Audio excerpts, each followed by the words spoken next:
Let's talk about all the films I watched in March. I started March by watching one of my most anticipated films of the year, Dune Part 2. This is the sequel to 2021's Dune, based on the sci-fi book Dune by Frank Herbert, all about the Atreides family taking over the planet of Arrakis. I really liked it, but I didn't like it as much as the first film. I think the first one is almost a perfect movie, and a lot of my points are going to be based on comparisons to the first one. I think Dune Part 2 didn't have as much to do plot-wise, which I think can happen in sequels once all the world building is established. I haven't read the book, but I personally was a little confused with the story in Part 2 with what was going on, so I think some of that could have been explained a little better. I do really like the story and the journey that the characters take. Dune Part 1 plays everything pretty straight. I can't really remember any comedy in it at all, whereas Dune Part 2 leans into the comedy a little bit, which I honestly wasn't a huge fan of. I usually do like a little bit of comedy and everything, but this felt like the Marvelification of Dune. It felt out of place and out of tone. The performances were also kind of hit or miss for me. I love all these actors, so I really just want to stress that this is all a critique of their performances, not them personally. I'm not going to go too into depth here, but Timothy had his good and bad moments, unfortunately. I liked his performance much, much better in the second half. Zendaya felt miscast to me. She felt too modern. Everyone else feels like they fit in this far-off sci-fi world, and Zendaya just felt like a teen from Earth. Austin Butler looked so intimidating in action scenes and when he wasn't talking, but then when he was talking, all I could hear was Elvis, I'm sorry. Javier Bardem was the source of most of the comedic moments I was talking about earlier, but I think he delivered those lines really well, even if they did feel out of character based on the first film. And I also really liked Rebecca Ferguson and the diversity of characters that she had to play. One of the strongest things about these movies are the visuals. The visuals are still beautiful and unique in Part 2, but I wouldn't say they're as extravagant and grand as they are in Part 1. Part 1 sets a pretty high bar, but both films are going to blow pretty much any other film out of the water. The music is also a strong point for me. The theme is so good, and it really helps heighten these dramatic, fulfilling the prophecy moments. I think even though there are a few technical things that I didn't love about this movie, and there were things that just weren't as impressive as the first one, this is one of the few movies that really emotionally impacts me. And I think that's mostly due to the visuals and music. They make these movies feel so atmospheric. The world feels so real, even though it's completely fictional, and it all just looks so unique and distinct that nothing else is like it. Last month I also watched the 2016 film Train to Busan. This is a Korean film about a man trapped on a train with zombies. This film has been hyped up so much over the years that it's hard not to be disappointed. I thought it was fine. It was a very average zombie movie to me. The one thing that really stood out to me was some of the social commentary here.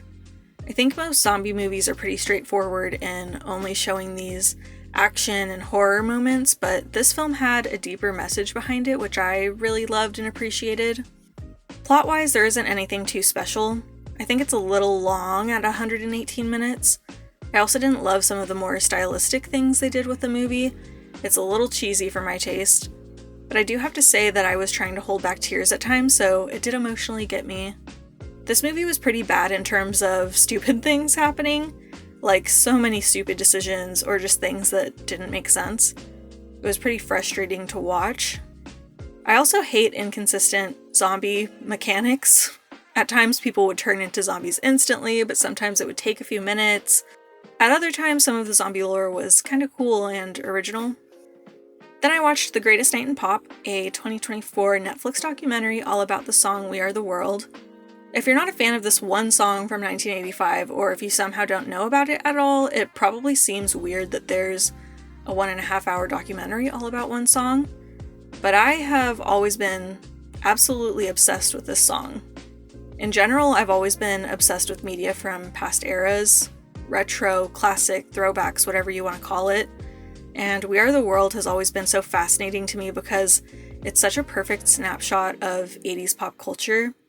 And I also just really love the song, and it has a lot of my personal favorite musicians in it. While we're on the subject, I Just want to throw out there that I was thrifting recently and I finally found it on vinyl.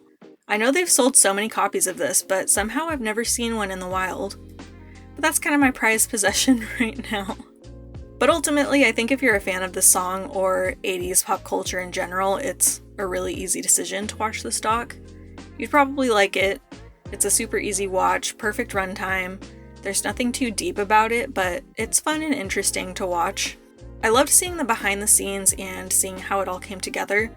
All of the thought that was put into when, where, how they were going to do it, which artists they could get, and which order they would go in, and which lines were in which musicians' range, and which singers would complement or juxtapose each other. You get to see how everyone prepared for this production, but we also get a behind-the-scenes look at the day of the recording, and how they managed the logistical nightmares and personal dramas. Watching, you can feel this palpable, heartfelt spirit of why they all came together in this moment. Watching, there's also this overwhelming nostalgia of seeing all these pop icons displaying their talent and camaraderie, but at the same time knowing that nothing like this will ever happen again. And as time passes, it's quite sad to see more and more of these legends leave us, so I just really love that we have this time capsule of pop history. At first, the documentary kind of comes off as a puff piece for Lionel Richie and seems to mostly serve as a vehicle for him to reminisce about the good old days, which makes sense because I think Lionel Richie is one of the producers, but personally, I'm okay with that because Lionel Richie deserves to be proud of this. We Are the World is his legacy, his baby. You can tell how much it truly means to him. Before the documentary, I didn't really know how integral he was to the creation of it. Something I learned was that the song was recorded and filmed the night of the American Music Awards, which Lionel was also the host of, which is just legendary that he had these two career-defining moments in the same night. So again, I don't fault him at all for bragging about this night because it was iconic. I finally got to see Bottoms, a 2023 comedy about these high schoolers that start a fight club. I have been waiting for this to come to streaming so I could finally see it, but I was a little disappointed, to be honest. I thought it was good. It was average for me. I was a little disappointed because I didn't think it was that funny, and I'm pretty much the target demographic for it. I wouldn't say that it wasn't funny, it just wasn't as funny as I expected it to be. The comparisons are kind of inevitable, but I much preferred Bodies, Bodies, Bodies and Shiva Baby. The vibes are similar, but the comedy was much stronger in both of those for me. I've seen a decent amount of interviews with Rachel Sennett and Io Adebari, and they're so naturally funny that the movie didn't really compare. And again, it's not that it was bad at all, I just had really high expectations because it seemed like it would be perfectly up my alley. Rachel and Io do have undeniable charisma and chemistry, and I really hope they keep working together in the future. Beyond my critiques of the comedy, I liked the story, and I also thought some of the romantic coming-of-age stuff was portrayed in a way that was very accurate of a teenage girl's perspective. I will also say that it's very obvious who the Nepo baby is in this cast. Something else I wanted to mention is no one told me how almost absurd this movie is. I thought this was just going to be a straightforward high school comedy, but it felt almost like a fever dream at times. It verges more on the side of cartoon and caricature. This wasn't my favorite choice, but that's more of a personal thing, and at least that style felt very consistent and intentional. Then I watched the legendary Rocky. This is another one that I've somehow never seen before. I know I don't need to explain what this movie is about since everyone already knows, but this is about Rocky, an amateur boxer who gets chosen to compete in a big fight. I don't know if it was just me who didn't know this, but I had no idea Sylvester Stallone wrote this. I'm surprised. And really impressed. This is a classic for a reason. It holds up. This movie comes pretty dang close to perfect. I'm not usually drawn to sports movies, which is maybe why it's taken so long for me to watch this. Rocky strikes a pretty good balance for me where there are sports bits, but it's more about the story. It's more about the characters and what boxing means to them. I really fell in love with Rocky, the character. His personality wasn't ever what I expected from him, and I loved that. He's a big dummy, but he's also such a sweet little softie. and Stallone was absolutely perfect in this role. I felt like I got to know this character and his community so well. The neighborhood itself is also its own character, and I loved the authenticity of the sets, which makes sense because from what I can tell, it was mostly shot on location. The story is also just the perfect underdog story, American dream fulfillment, where if you work hard enough, you can achieve anything, very optimistic and feel good. It has its funny moments, it has its gut-wrenching moments, it has its heartwarming moments. I really grew an attachment and love for this character and his story, and was really rooting for him every step along the way. I love the music too. There's so much about this movie that works perfectly together, and I fully agree with the legacy and reputation it's earned. I have wanted to watch Mandy since it came out in 2018, and I finally did. The plot is kind of hard to describe, but I'll say Mandy is about this couple whose lives are suddenly disrupted one day. I'd heard that this movie was weird, and it definitely was very weird. The film is informally structured in 2 parts, and the style between the two is very different and frankly jarring. However, I do appreciate the artistry and intention behind the juxtaposition. The first part is very ethereal and dreamlike. The music is beautiful, the visuals are beautiful, and they pair perfectly together. There's not much dialogue, and the story is also pretty minimal. For all those reasons, the first part feels more like a visual album to me. The second part is more conventional in terms of the visuals, but it also has more of a campy tone overall. It's a very odd combination, I think. It was hard to lean into the campiness of the second half when the first half was so serious. Once I adjusted a little more, I did think there were some funny moments. I think each half has something of value to offer, but each has something missing from it as well. I also think there was a lot more that could have been explored with the lore. It's a little long for me with how minimal the story is, but the visuals and music are pretty cool. Even though the story is lacking, I did grow some emotional attachment to the characters, and I also did find the film somewhat scary. I also watched the coming-of-age comedy drama film Real Women Have Curves. This film follows a recent high school graduate as she joins the family business and thinks about what she wants to do with the rest of her life. I hadn't heard of this movie until relatively recently because a lot of people compare this to Lady Bird, and I think the comparison makes a lot of sense. Along with that comparison, I see a lot of similarities to something like Everything Everywhere All at Once, but especially something like My Big Fat Greek Wedding, with the heavy emphasis on culture and specifically how that affects family values and expectations. I think commonly with these kinds of films, you either relate to it or you don't. If you relate heavily to the story and experience, that'll inevitably affect how much you enjoy the movie. Or if you don't relate to the story, I could see this movie being kind of boring for you. I think when you relate to a story like this, it's always striking just how accurate everything is, and it's always shocking how universal of an experience it is. Like, how has this random other person, 20 years ago at that, experienced this same thing that I'm going through right now? This film really makes you feel for the characters and their situations and how truly trapped they are just by the family's expectations and pressures. This film definitely oozes with personality. Last month, I watched the new film Love Lies Bleeding. This is a thriller romance film about how these 2 women become obsessed with each other and how they become entangled in something darker. I loved it. It was perfect for me. I don't think it necessarily pushes the envelope in an extreme way, but I think what it does perfectly. I gotta be honest, I love Kristen Stewart and I love her look lately, so on a superficial level, I love this movie. Kristen Stewart does her usual Kristen Stewart thing, and she has a lot of haters, so that might turn people off from this movie, but I think this role is perfect for her. Overall, it's a good cast too. Dave Franco, Ed Harris, Jenna Malone, and the relative newcomer Katie O'Brien. Particularly, I loved Dave Franco in this film. Him and his stupid little mullet. He is just so good at playing these asshole characters that you just love to hate. This film is a pretty good mix between romance and thriller, but what caught my attention was how it also intersects with comedy. I can't really remember anything else that treads the line so well between being a dark thriller but also having these funny bits in between. It also verges on absurdism at times, which is also really different, I think, but it worked. It's dark, but at the same time it doesn't take itself too seriously. For me, it was just paced perfectly. I was entertained and engaged the whole time.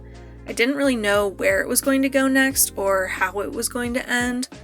One thing I could maybe say is that I wasn't too emotionally attached to the characters, but on an enjoyment level, it completely maxed out for me.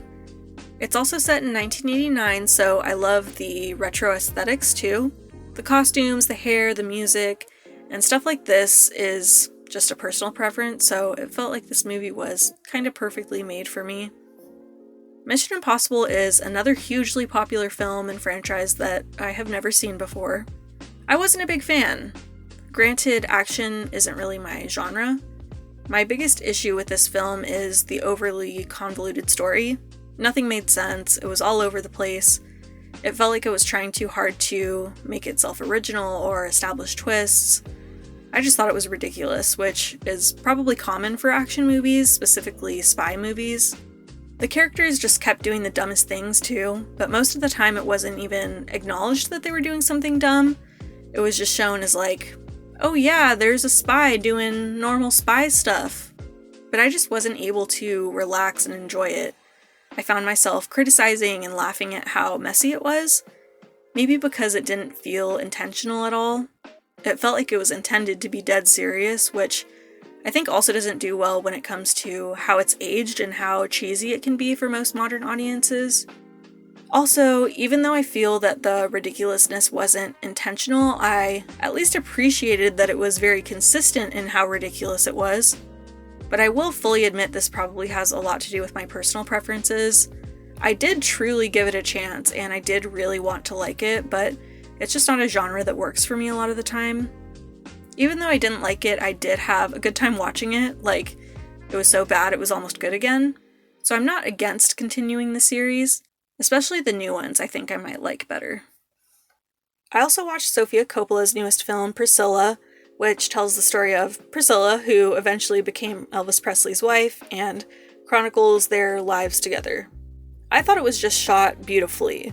Almost every shot just felt like it was staged perfectly with the items or people in the shot, how they were laid out, the colors.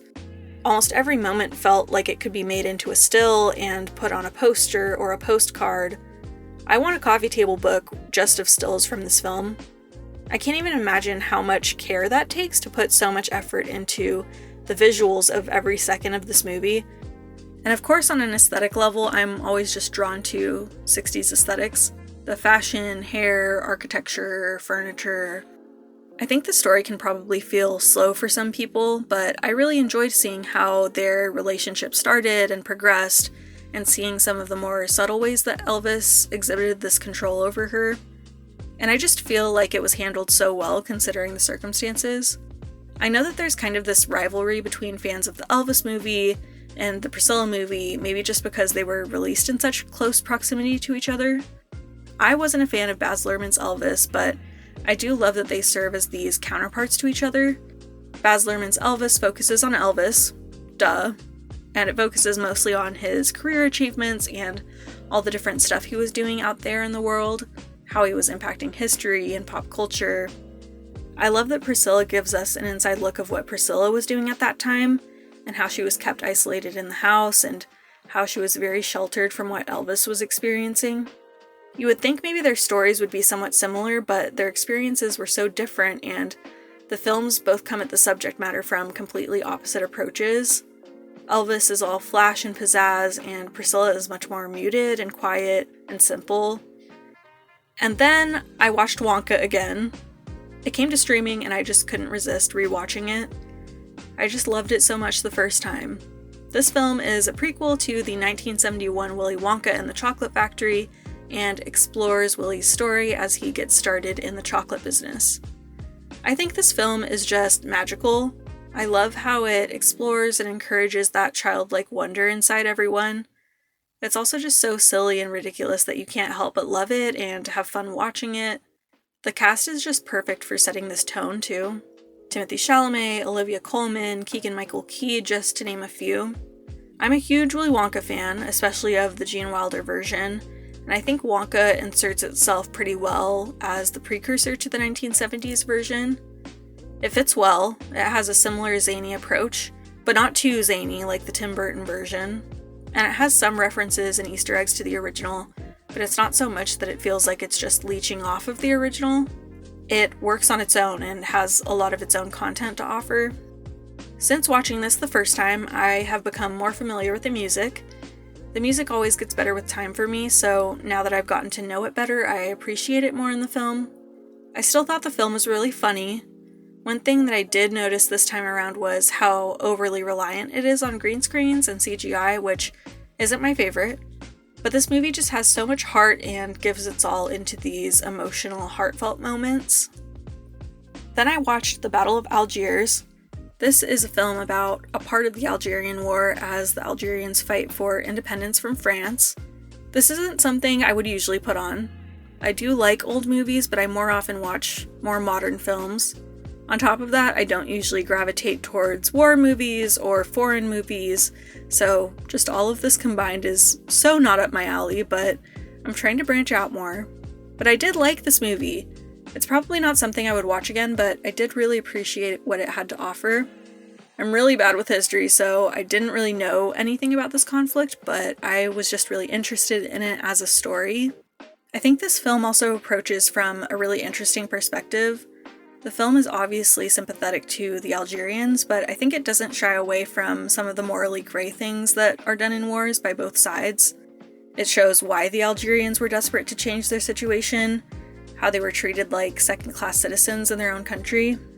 It shows some of the extremist tactics that were used to fight against their oppressors in a certain light, and I'm guessing this wasn't the majority opinion at the time. One scene that I really loved was the scene with the women where they go undercover. I love that scene because I was very tense on the edge of my seat. I wanted them to succeed, but at the same time we know what the end result of their mission will be. To simplify, what I'm trying to say is that I think this film explores the topic of when you're hit, is it okay to hit back? Which is a really interesting moral conundrum to explore. And I think that has probably been a question throughout all of history, but it felt particularly apt to some of the stuff going on in today's world. I also love how this film holds a light up to the propaganda and the flat-out lies that were being told, specifically by the French. I just loved that commentary. It's structured in an unconventional way that really impacts your expectation for how everything will play out. I also just really, really loved the ending. I watched the horror movie Skinamarink. As for what it's about, all I'll say is that this is about two kids trapped in their house. This film didn't really work for me.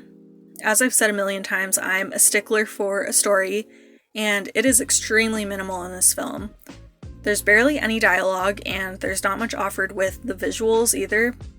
What's hard for me when it comes to rating this film is that it obviously isn't intending to have much of a story, but how do I reconcile that with my personal preference in film and with what I like to spend 100 minutes of my life on?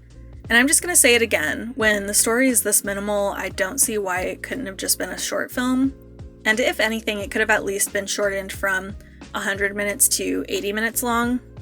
The visuals are interesting for like 5 minutes, but I'm not exaggerating when I say this is pretty much what it looks like over the course of the whole film. The story is barely there, but the vibes are very strong. I found it to be pretty scary. I was very tense, more tense than I am for most horror movies. Because the visuals are so repetitive, it really catches you off guard when anything does happen. There's a lot of mundane audio things that happen, footsteps, phones dialing, doors creaking, but somehow it still feels really creepy. Somehow, even though I am most interested in stories, and this film doesn't have much of a story going on, I was carried pretty far purely on vibes, which I think is honestly pretty impressive that I in particular was still decently interested in watching walls, ceilings, and doors for 100 minutes. But I was holding out for some big reveal in the end, and I was just extremely disappointed. I was willing to sit there in anticipation of something big in the end, and I was actually thinking I'd give it a decent rating, but there was just no payoff for me. In my opinion, it's not really worth it to sit through the whole thing. There's more lore there that I wish we got to learn more about.